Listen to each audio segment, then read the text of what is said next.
just fucking deal with this? Can we deal with this? Bobby Blade of Grass Kelly. That's what we're talking about. I didn't think we were talking about that at all. My head went bring up the blade of grass, and then I went, don't do that. That'll ruin everything. What is the blade of grass? I'll tell you the blade of grass. The blade of grass that broke the camel's back right now.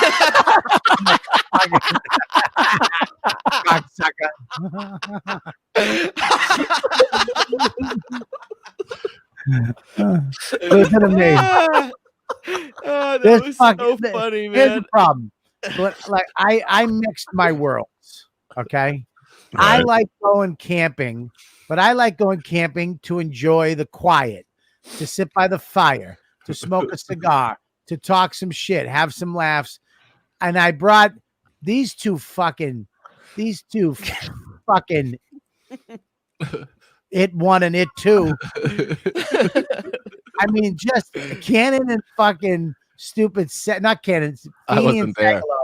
Because I know Cannon would be a mature adult. These two fucking numbskulls, we bring them to comedy camp. I invite them. Ari's like, don't invite any of those comics. Only invite you and the people we know. I'm like, these guys are cool. We invite them up there. First of all, they show up. They bring a tent with no top. What is that? That means if it rains, it's just raining into their fucking tent. Well, that was my fault for trusting Brendan. Yeah, Brendan's a fucking ass. He went camping once with his girlfriend, and then the next week he's like, yeah, I got this. He brings the tent, no fly, and they don't know how to put it up. And they had no mattresses. I've never gone camping before. They were going to sleep on. They were going to sleep on the floor. No, I brought a yoga mat to sleep on. You did. Yoga mat. Brendan slept with a root in the middle of his back. My whole back is the yoga mat. So me and Ari are sleeping on these new hammocks that we bought. Oh. We have these hammocks. The ones that tie between the trees and like a cocoon?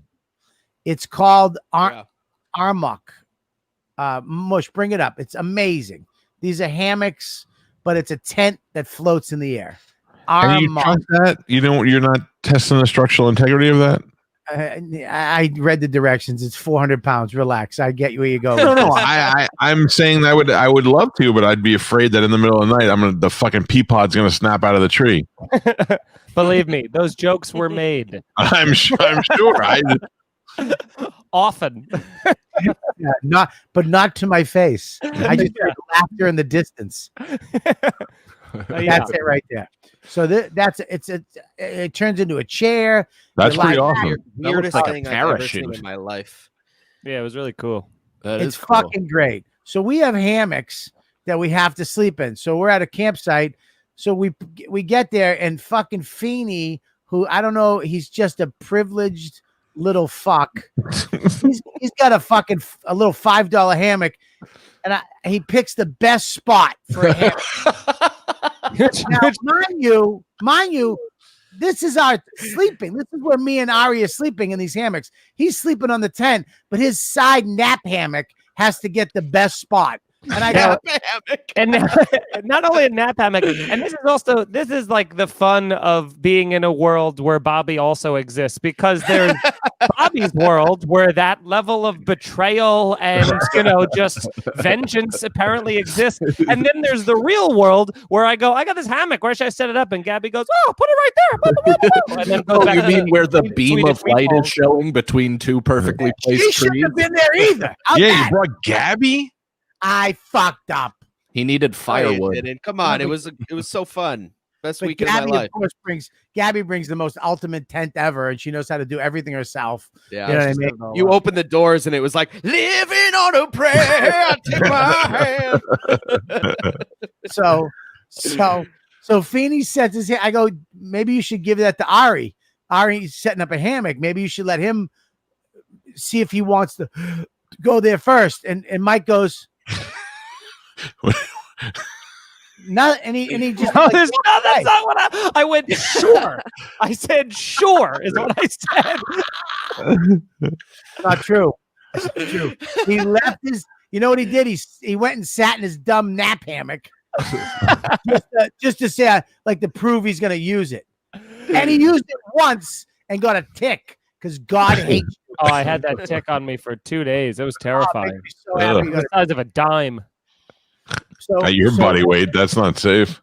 No. But here's the problem. There's no other space to put the hammock. So we have to put fucking Ari literally in the woods. We have to go outside the camp into the woods and find him a spot to fucking sleep. He winds up getting poison ivy all over his body. And also the reason that he couldn't set it up where my napping hammock was because it was too close to the fire. If you remember, that's why he couldn't set it up there, because he was like, I don't want to be this close to the fire. I'm going to be Ari and walk into the woods barefoot like a maniac and then just walk into knee-high grass and set up a tent there. Maybe that part is true too. Yeah. Ari was doing like somersaults to the tree. So Bobby, now that you've unsuccessfully laid context for how Feeney's a bad guy, what really happened with the blade of grass? Okay, Talk about the thing that brought everyone together. What was the thing that brought everybody Blade together? of grass. Okay, the blade of listen. This fucking was it when you were tickling me? Yeah. Okay. So now mind you, I don't drink, I don't use drugs. You're up there with Ari, Becky, Big J, Dan.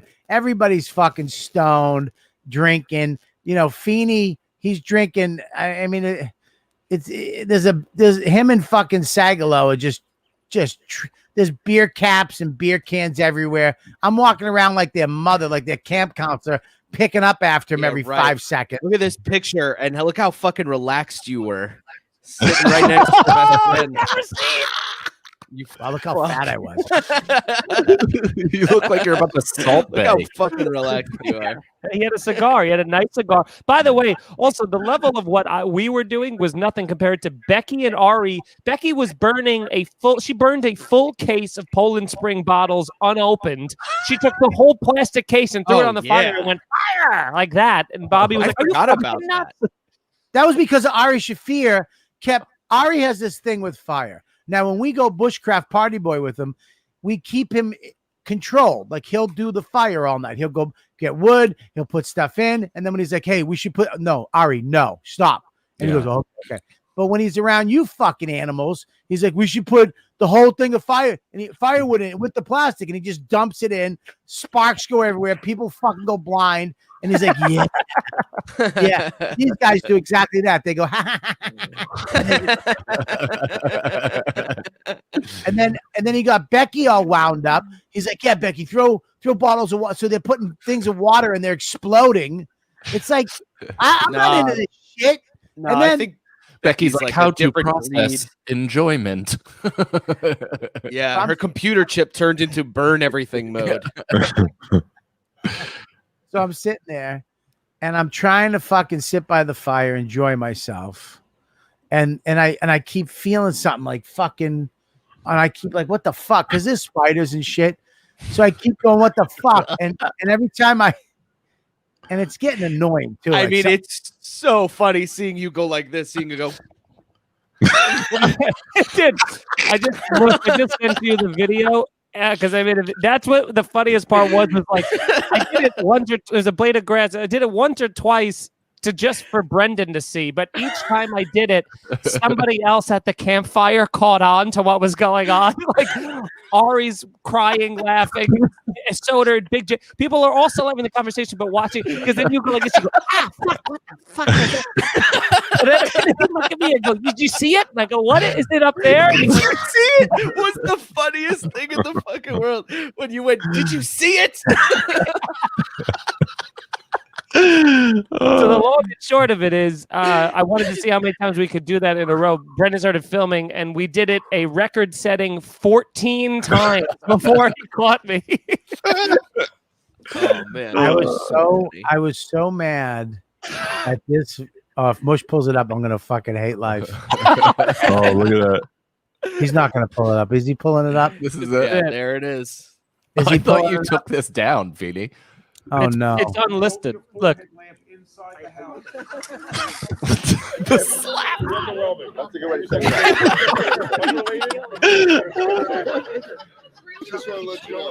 Something keeps going right here. Yeah, all of a sudden you're like, what are you doing? All of a sudden you're just terrified. See, the skill level, I gotta say, that I'm still holding, I'm talking while.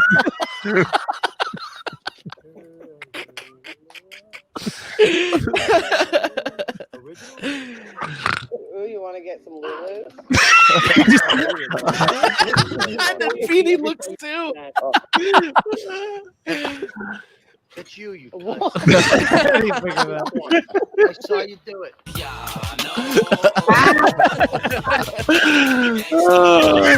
Listen, first of all, Bush, you're fired.